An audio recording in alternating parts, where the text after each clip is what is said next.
गुन्हे शाखा घटक 2चे पोलीस शिपाई अमोल इंगळे, पोलीस हवालदार प्रशांत राणे यांना गोपनीय माहिती मिळाली होती की 2 इसम हे भिवंडी परिसरामध्ये मेफेड्रॉन MD हा अंमली पदार्थ विक्रीसाठी येणार आहेत। त्या अनुषंगाने गुन्हे शाखा घटक 2चे पोलीस निरीक्षक जनार्दन सोनवणे, API माळी आणि त्यांच्या टीमनं ACP शेखर बागडे यांच्या पर्यवेक्षणामध्ये सापळा कारवाई आयोजित केली, ज्यामध्ये 2 आरोपींना ताब्यात घेण्यात आलं। एक तन्वीर अहमद अन्सारी राहणार मुंब्रा ठाणे आणि महेश देसाई राहणार उल्हासनगर ठाणे या 2 आरोपींना ताब्यात घेण्यात आलं। त्यांच्याकडून 15 किलो 294 ग्रॅम MD मेफेड्रॉन हा अंमली पदार्थ जप्त करण्यात आला। त्याचबरोबर 2 चारचाकी वाहने, मोबाईल फोन आणि रोख रक्कम असा एकूण 32 कोटीचा मुद्देमाल जप्त करण्यात आलेला आहे। दोन्ही आरोपींना गुन्ह्यामध्ये अटक करून मान्य न्यायालयाने त्यांना उद्यापर्यंत दिनांक 13 तारखेपर्यंत पोलीस कोठडी रिमांड दिलेला आहे।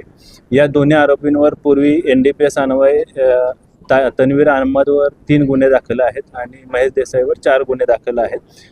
या दोन्ही आरोपींची पार्श्वभूमी ही अंमली पदार्थ विक्री किंवा अंमली पदार्थ सिंडिकेटच्या रॅकेटमध्ये सहभागी असल्याचं निष्पन्न झालेलं आहे। त्या अनुषंगानं गुन्हे शाखा घटक 2चे पोलीस अधिकारी आणि पोलीस पथक हे सदरचा MD मेफेड्रॉन अंमली पदार्थ कुठून घेऊन आले, त्याचबरोबर हा अंमली पदार्थ कुठे बनवला, त्याची विक्री कोणाला करण्यात येणार होती, या पूर्ण अंमली पदार्थ विक्री रॅकेटमध्ये किंवा सिंडिकेटमध्ये कोण कोण अजून ड्रग पेडलर समाविष्ट आहेत किंवा खरेदी विक्री करणारे कोण इसम आरोपी समाविष्ट आहेत, त्या अनुषंगानं आम्ही अधिक तपास करीत आहोत। अजून यामध्ये आरोपी निष्पन्न होण्याची शक्यता आहे। याच्यामध्ये आंतरराज्य इतर राज्यामध्ये देखील काही आरोपी प्राथमिक तपासामध्ये निष्पन्न झाले आहेत। ही आंतरराज्य एक टोळी असल्याचे प्रथमदर्शनी निदर्शनास आलेले आहे।